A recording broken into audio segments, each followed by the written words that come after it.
Welcome to Spark Joy, the podcast dedicated to celebrating the KonMari method and the transformative power of surrounding yourself with joy and letting go of all the rest.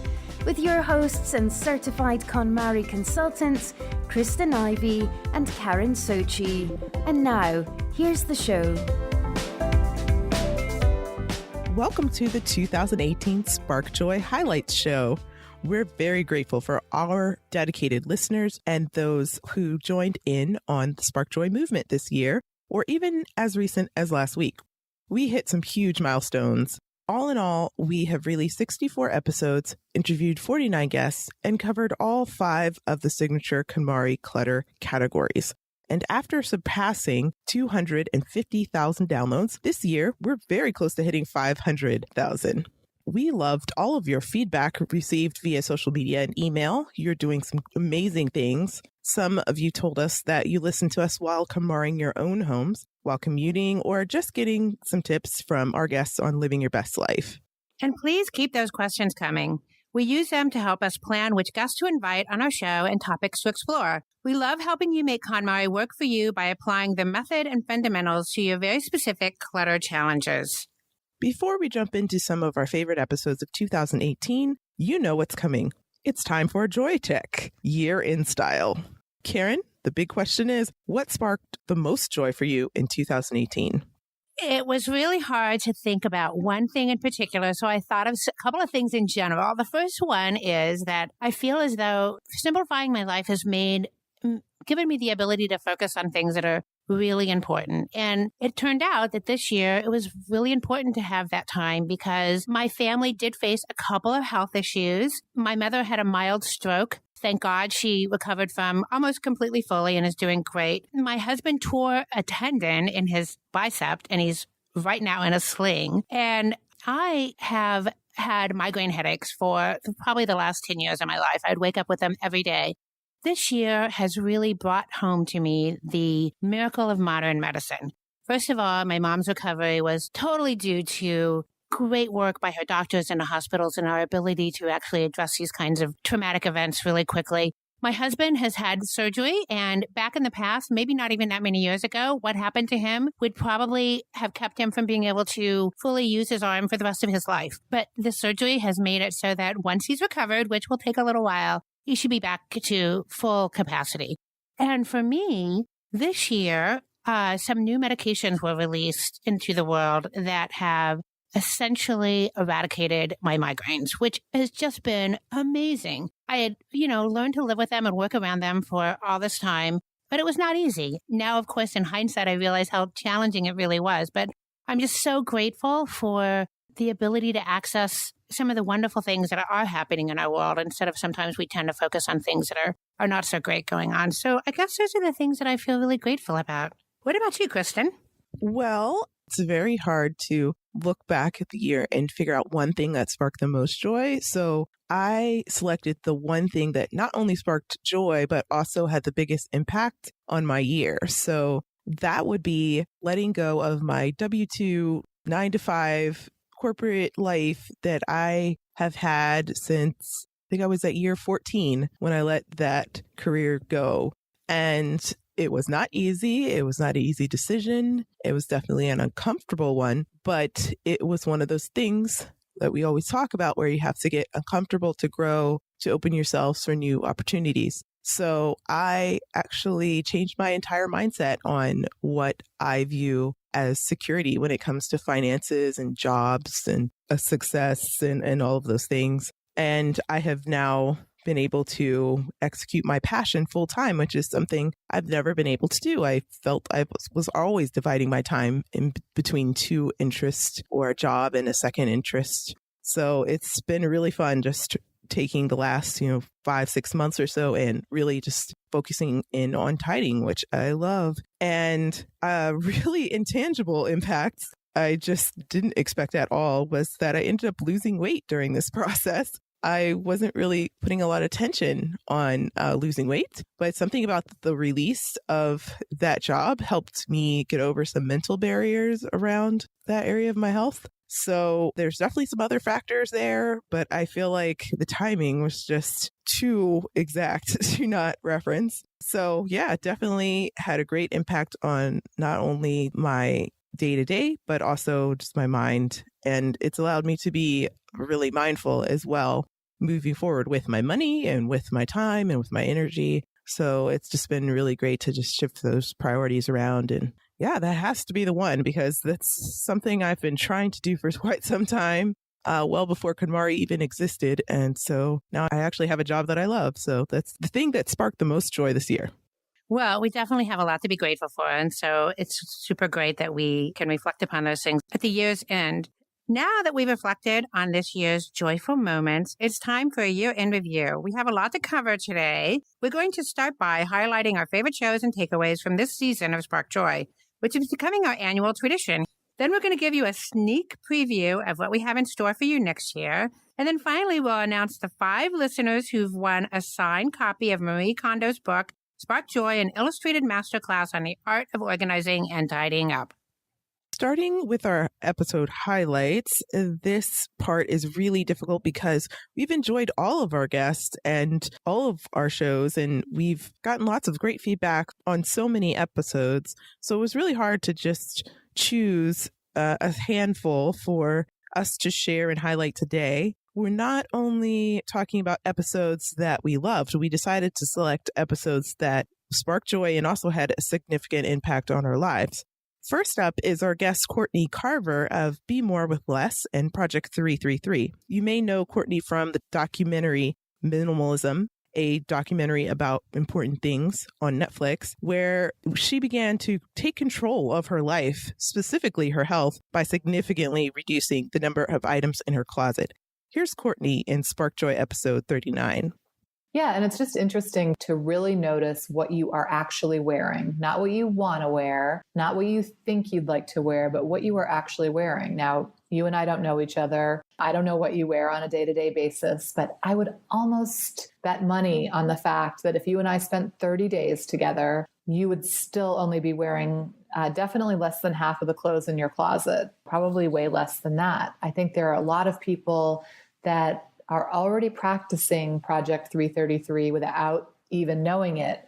The only difference is they have to sort through all of their other options before they get to those same items that they're going to wear anyway. What I love about Courtney's thoughts on minimalism and the amount and number of clothing that we keep around us is that it really helped me get clear about the difference between minimalism and KonMari. As we know, minimalism is all about letting things go, minimizing, putting a lot of emphasis on what's leaving, where KonMari is all about what's staying, what sparks joy, shifting our attention to what we're keeping. And I would say I definitely fit into the KonMari box more than the minimalism box. That did not prevent me from wanting to learn more about minimalism, because I learned things from every philosophy, whether I follow it to a T or not. And we've had many guests on our show this year that have touched on minimalism, and I still was not convinced it would work for me. So when Courtney made that statement that you may already be a minimalist and you just don't even know it, I really thought about the clothes that I wear in 30 days. And she was right. There are some go-tos that I definitely grab more frequently than others. So I tried this out in my own space. I tried to get a little bit more minimalism or lean in that direction a little bit more. And I realized that I have what I need. I love what I have. Nothing is causing me decision fatigue. I have the right amount of things and they're all honored and stored well. So it was great to come to that conclusion and really understand what the mindset is around both methods. So I learned a lot from Courtney and her story. It was a great episode. Really enjoyed listening to her as well. And next up is episode 49 with Sarah Karakayan. This one was called Nailing DIY with the Nestrs. Sarah was a delight to have on the show. We were so lucky to have her on. She's a powerhouse of enthusiasm and energy, and we loved learning more about her business that she shares with her husband. They renovate and organize homes under the name The Nestrs. They've been featured on some of our favorite home shows, and I loved hearing about how they navigate working together as a couple under sometimes really stressful conditions. Here's Sarah in Spark Joy episode number 47. It's not really enough to want to get organized because your mother wants you to get organized or your spouse does, or yes, it might bring you anxiety and stress when you come home. But for me, before I start working with a client, I need to know what their why is. Why do you want to get organized? Because if that why isn't strong enough, I often find that clients experience burnout quickly. They get disinterested very quickly. They may not have me back, not because of my lack of skills or drive or entertainment like we just talked about, but because they're just kind of over it. I think it's because their why wasn't big enough. And when you really ask yourself why you're calling me, why you want to get organized, that can really help drive you through the work that it takes to become organized and then to stay organized. Because as we all know, once you're organized, it's not set it and forget it. You've got to keep maintaining it and making sure those systems remain in place or tweaking them as your life changes. And so I think once clients really understand that and they have a why, maybe it's to afford themselves more time with their children. I often have my clients write their why down on a piece of paper and hang it somewhere where they'll see it until our work together is either done for good or done for the time being. And that kind of helps them get through it. But for me, the client having a good why is really crucial.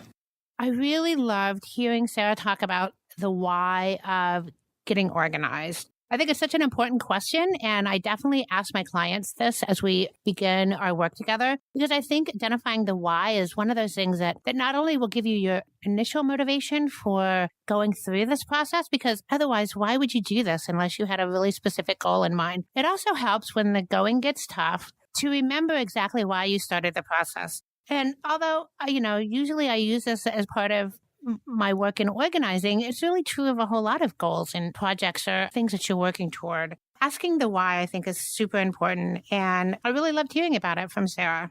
If we have any listeners out there who are just getting started with their tidying event, or maybe even halfway through or all the way through with their tidying event, it's really good to connect with that why in the form of shaping your vision of your ideal lifestyle and living environment. And we have a great episode to help you with that, episode 5. Definitely head over there if you're still struggling within the context of tidying your home with nailing down your personal why.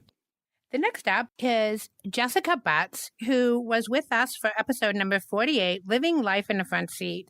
I met Jessica at the annual NAPO convention last year in Chicago.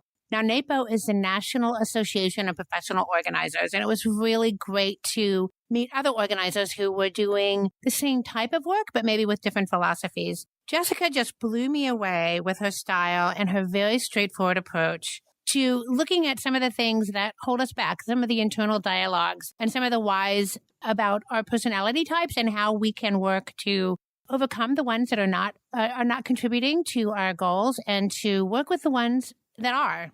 Here she is in Spark Joy episode number 48.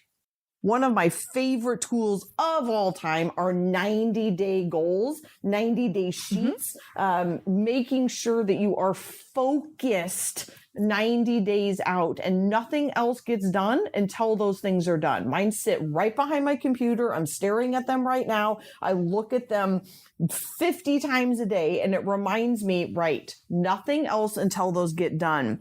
Around systems, core values, and CEO mentality, and having CEO meetings with yourself, email lists, and using time trade and using technology effectively so that you're not wasting time, having CRM systems built in your business.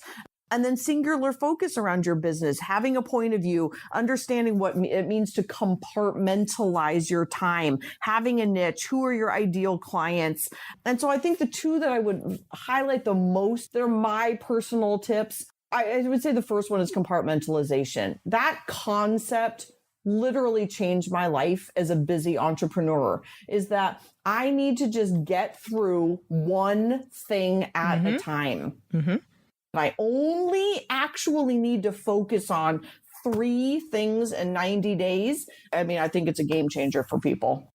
Hands down, the idea of singular focus has had the biggest impact on my life and even just my last 90 days here. It's amazing. It's similar to KonMari, where it's a simple idea, but it's not easy to execute, but the long-term impact is remarkable. So I was introduced to how this idea would impact my business after meeting Jessica through the podcast interview, hired her to become my official business coach. And I applied her 90-day goal setting strategy. And I would say I, in the past, have been super ambitious with the goals that I want to set for my personal life or for my job or for something to do with school at times in different seasons of my life. So I would have a lot of goals, no problem planning. That's definitely something that sparks joy. But in terms of actually following through from start to finish on something, I would definitely have trouble with that because I would bite off more than I could chew. So I applied this idea of just zeroing in on 3 goals over 90 days. And this year, they were all business goals. Next year, I definitely plan on doing 1 health goal or 1 personal goal, and then 2 business goals. And I was able to achieve all 3. I was able to completely revamp For the Love of Tidy, my business's website. I was able to produce a book that I'd been working on for 2 years and actually get it to print, the Tidy Home Joy Journal. And the last goal I had was to institutionalize my KonMari 101, Tidy Your Home, Change Your Life talk that I've been sharing across 35 libraries in Chicago. So I was able to complete all 3 from start to finish. They were all big, hairy, audacious goals. It was a lot of work, but I was able to get it done. And now I have tons of motivation for next year where I can rethink the next 90 days. Yeah, I would say that if you've never heard Jessica before, definitely this podcast is great to listen to from beginning to end. But also check her out on Facebook because she is really just dynamic and she's just so inspiring and it's really fun to listen to her. So highly recommend. And Jessica is also creating her own podcast. So when that is released, we'll definitely let our listeners know. Finally, we come to episode number 59 with Kristi Meyer. This one was called Help for the Chronically Disorganized. This was a favorite for both of us. Kristi is a certified KonMari consultant and one of our colleagues. But in addition to her KonMari work, she also has been working with the Chronically Disorganized for many years. Here's Kristi in Spark Joy episode number 59. Conventional organization, it puts an emotional distance on purpose in between the person and their clutter. And we see that people that are chronically disorganized tend to have a very personal relationship with their belongings and sometimes even giving kind of lifelike qualities to their belongings. And so what I do and what I suggest people do is just don't ignore that, go with it. And over personalizing is actually exaggerating the feelings that people have with their stuff. And I have a really good example that I love to share. One of the first times I tried to use over-personalization, I was working on a book category. And what I had the person do, because when they first looked at their books, they were like, I absolutely love books. There is no way I'm getting rid of these. As a matter of fact, we might as well just move on. And I said, okay, well, let's just try it. What I did, which is actually a method that was used by Judith Kohlberg, I asked her, and without defining it, I just said, okay, we gathered all your books together. I would like you to go to your books right now, and I would like you to pick out the books that you consider your friends. Of course, I get a really quizzical look, and I'm like, just whatever you consider a friend, everyone defines it differently. Just go pick out your friends. And she immediately went and started picking out her friends, big smile on her face, and she announced to me, okay, yeah, these are my friends. And I was like, okay, that's great. Now I'd like you to go ahead and pick out the strangers.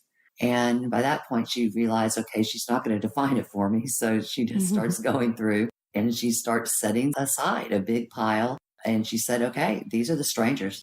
And then we're left, of course, with a pile of books. And I said, okay, now these books that you have, they're not your friends and they're not strangers. So we could consider those acquaintances. So these are the books, like people who kind of come in and out of your life. They had some kind of effect on you, but their purpose has been served. So when you're left with the books that are only your acquaintances, then they've already served their purpose. It's okay to let go of them.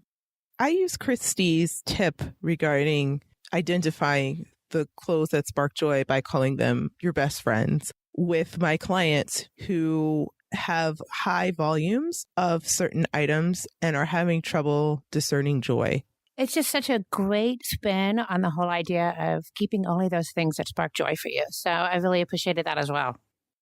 Now that we shared a few highlights, let's talk about what's coming up next year. We've already started to plan and prepare the next season of Spark Joy, but it's also time for us to take a quick holiday break. We're looking forward to beginning the new year refreshed and recharged. So this will be our last official episode of 2018 before we return in January. But no worries, we've got you covered. We'll be releasing encores of our most popular episodes each Tuesday in December as you spend time with your family and rest up for the next year. And now what you've all been waiting for. It's time to announce the winners of our very first ever Spark Joy giveaway. Each listener will receive a copy of Spark Joy, an illustrated masterclass on the art of organizing and tidying up, signed by Marie Kondo herself. All right, let's do this. Our first winner is Tammy, and her screen name is T_Steinbeck. And she said, what a great supplement this podcast is to KonMari books.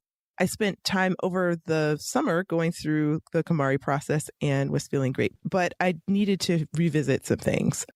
Congratulations, Tammy, and good luck tackling the books category. That's a tough one for most. I'm glad you found the show helpful. Yeah, absolutely.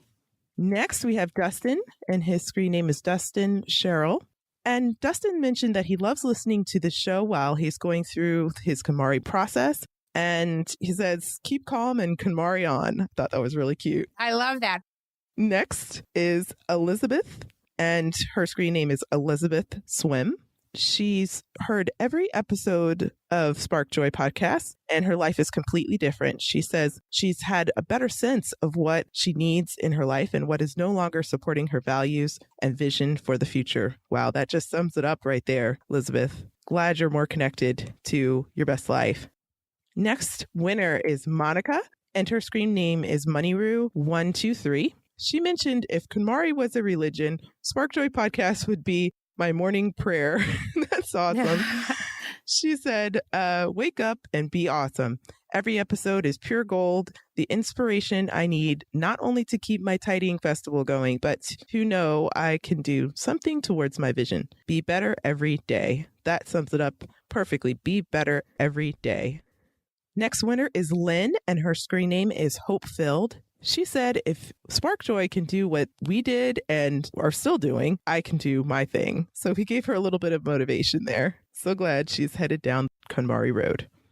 Thank you to all of our winners for leading with gratitude and appreciation by leaving reviews on iTunes and helping us reach more ears and minds. Thank you for your support and helping us remain a 5-star rated show. Each one of our winners will be receiving a signed copy of Marie Kondo's Spark Joy, an illustrated masterclass on the art of organizing and tidying up with our compliments. We hope you love it. Running this contest has been lots of fun, and we will definitely hold more contests in the future. We also want to let you in on a little surprise for next year. We are launching a membership community for the Spark Joy podcast listeners. This will be a way for our listeners to more directly support the show, as well as gain access to some amazing premium features. There will be tiers of support that will allow you to become even more involved in our community with exclusive access to the information you need to complete your tidying event once and for all. We look forward to announcing the full program at the very top of the new year. Exciting times as we let go of 2018 with gratitude and open ourselves up to new opportunities in our KonMari practice and podcast in the new year. The good news is this is only the beginning. So we've got an amazing lineup for 2019, more guests that exude joy and embody the KonMari lifestyle, and we'll share them with you each and every Tuesday. So now we want to hear from you. Tell us your burning tidying questions or share stories about how KonMari has impacted your life. You can find us at sparkjoypodcast.com and click Ask Spark Joy to leave a question or comment for a chance to be featured on next week's show. You can also join the discussion on Facebook, Instagram, or Twitter at the handle @SparkJoyPodcast. Thanks for tuning in, and we hope your day sparks joy.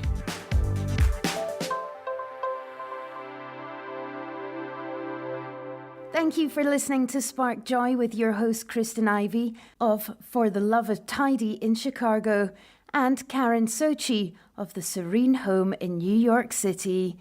Spark Joy, the podcast, is not endorsed by or affiliated with KonMari Media Incorporated. The opinions expressed on this episode represent the views of the co-hosts and guests alone and do not represent the corporate position of KonMari Media Incorporated or the KonMari consultant community.